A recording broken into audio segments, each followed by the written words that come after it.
வணக்கம், ரெமி கிச்சனுக்கு உங்களை வரவேற்கிறேன். இன்றைக்கி நம்ம ஒரு பச்சை மாங்காய் சம்மந்தி பார்க்க போகிறோம். தேங்காய் சம்மந்தி பார்த்தோம் இல்லையா, அதே மாதிரி பச்சை மாங்காய் சம்மந்தி. மாங்காவோடைய தோல் எடுத்தும் பண்ணலாம், தோல் எடுக்காமையும் பண்ணலாம். நான் தோல் எடுத்திருக்கேன், தோல் எடுத்து தான் பண்ணுறேன். அதே மாதிரி பழுத்த பச்சை மிளகா இருந்தாலும் போடலாம், பச்சை கலரில் இருக்க பச்சை மிளகா இருந்தாலும் போடலாம். என் கையில் பழுத்த மிளகா தான் இருக்குது, அதனால் நான் ஒரு 6-7 பச்சை மிளகா போட்டிருக்கேன். காரம் உங்களுக்கு ஏற்ற மாதிரி நீங்கள் போட்டுங்க. கூட கொஞ்சமாக தேங்காய் போட்டுக்கிறேன். இது கொஞ்சம் நரன்னு தான் அரைக்கணும், ரொம்ப ஸ்மூத்தாக அரைக்கக்கூடாது. உப்பும் போட்டுக்கலாம் கூடயே.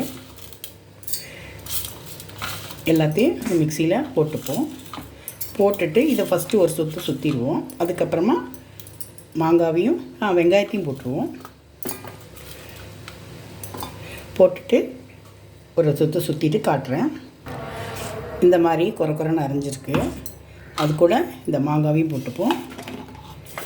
வெறும் மாங்காய், பச்சை மிளகா, உப்பு, கொஞ்சமாக தேங்காய், அவ்வளோதான். இதுக்கு தாளிக்கிறது கூட உங்கள் இஷ்டம் தான். வேணால் தாளிக்கலாம், தாளிக்காமல் கூட சாப்பிட்லாம். திரும்ப இதை ஒரு சுற்றி எடுக்கிறேன்.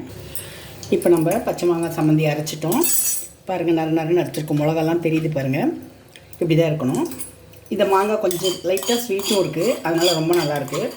அதுக்கு மேலே இந்த கடுகு வறுத்து இப்படி போட்டுருவோம். எதுக்குமே ஒரு அழகு வேணும் இல்லையா? என்ன தான் சாப்பிட்ற பொருளாக இருந்தாலும் பார்க்கும்போது நம்மளை இம்ப்ரெஸ் பண்ணுற மாதிரி இருக்கணும். கடுகு வறுத்து மேலே போட்டுட்டோம். கருவேப்பிலை, கடுகு வறுத்து மேலே போட்டுட்டோம். பச்சை மாங்காய் சம்மந்தி ரெடி ஆகிடுச்சு.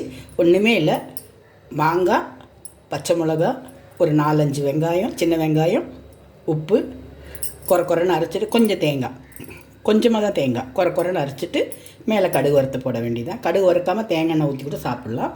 இது குறைன்னு தான் அரைக்கணும், சாஃப்டாக அரைக்கக்கூடாது. தண்ணி ஊற்றக்கூடாது, தண்ணி ஊற்றாமல் அரைக்கணும். ஏன்னா மாங்காவுடைய தண்ணியிலேயே அது கெட்டியாக வந்துடும். இந்த மாதிரி ஒரு பச்சை மாங்காய் சம்மந்தி தயிர் சாதத்துக்கு, குழம்பு சாதத்துக்குலாம் ரொம்ப நல்லாயிருக்கும். ட்ரை பண்ணி பாருங்கள். ரெமி கிச்சன் எல்லோரும் சப்ஸ்கிரைப் பண்ணுங்கள், லைக் பண்ணுங்கள், ஷேர் பண்ணுங்கள். தேங்க்யூ.